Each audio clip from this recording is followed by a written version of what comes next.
So the Sur-ron, a very popular e-bike that you may have heard of, and now you want to know more about it. That's what I'm here to do for you. So, the most important thing about Sur-rons for a lot of people is the community. It's a really fun thing to be a part of, and has a lot of fun people with similar interests to you. So, here are the things you need to know about e-bikes, and Sur-rons in particular. E-bikes are a more legal way of riding a dirt bike on the street, so you can imagine it's pretty fun. You can go everywhere and no one will care because you're quiet. Now, if you go on mountain bike trails, you will destroy them and then people will care. So just avoid mountain bike trails and you should be fine. If you do want a replacement for a dirt bike, however, an e-bike may not be for you, especially if you like longer rides, because on average, they will only get around 30 miles of range compared to dirt bikes, which get an average of 150 miles. So for long distance, gas will always be better. But if you want to just commute or ride around town, then e-bikes are perfect for you. One advantage electric does have is torque. E-bikes will almost always have more torque than a gas bike and can be better for hill climbing. So if you want to know the specs of the Sur-ron, it gets around 30 miles of range, has a peak power output of 6,000 watts,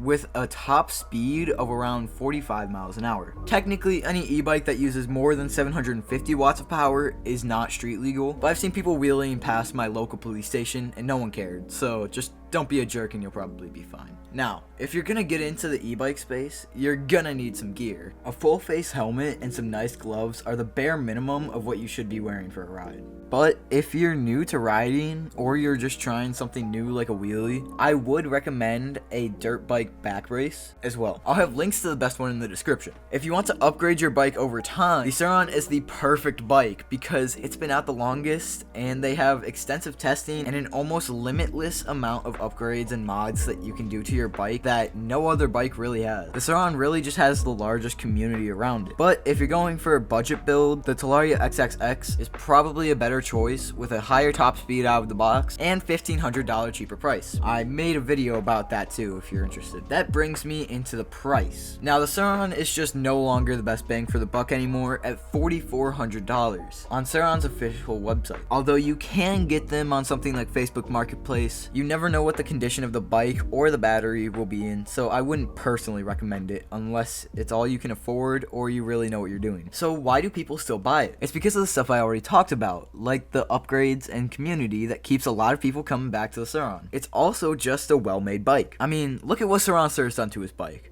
and it is still holding up after 7 years of upgrades and hard riding. And if you can't afford either the Sur-ron or the Talaria, there are other options like the ebikes dragster that's only $1,500 and still has a top speed of 34 miles an hour, which for a lot of people is plenty. So there are a lot of upgrades you could do to your Sur-ron once you get it, but if you're gonna upgrade your power in any meaningful way, you're pretty much gonna need an upgraded controller, because the stock one really just isn't built for the amount of power you can run. The two best upgrade controllers are the BAC 4000 and the Electro & Co True Moto. In most people's experience, the True Moto has a better tune for all-around riding, plus a small form factor. For a real power upgrade, you'll need a new battery, and the best batteries there are Chai batteries, who specialize in e-moto batteries. They make a 60 volt, 66 volt, 72 volt, and now even a 81 volt battery. That is a 50 amp hour battery, which is just insane for the size. It can also do 20 kilowatts continuous power output, and has 35 kilowatts peak power output. Batteries are the most expensive upgrade you can buy, with the 81 volt being $2,700. The 66 volt battery will even work with the stock controller, giving you a noticeable boost in power without having to upgrade anything else. You probably won't have to upgrade the motor because the stock motor is quite resilient. But if you do end up needing to, there are really only two options: the sotion motor and the KO motor. The sotion motor is capable of an absurd 38 kilowatts peak draw and 16.5 kilowatts of continuous power, and is IP67 water resistant rated. But it doesn't work with the True Moto controller. It does work with the BAC 4000 and 8000, however, so you can choose what you want. The KO motor is able to push slightly less kilowatts at 35 kilowatts peak power input, and a possible top speed of 90 miles an hour, more than double that of the stock Sur-ron, and is IP69 water resistant rated, plus a 95% efficiency,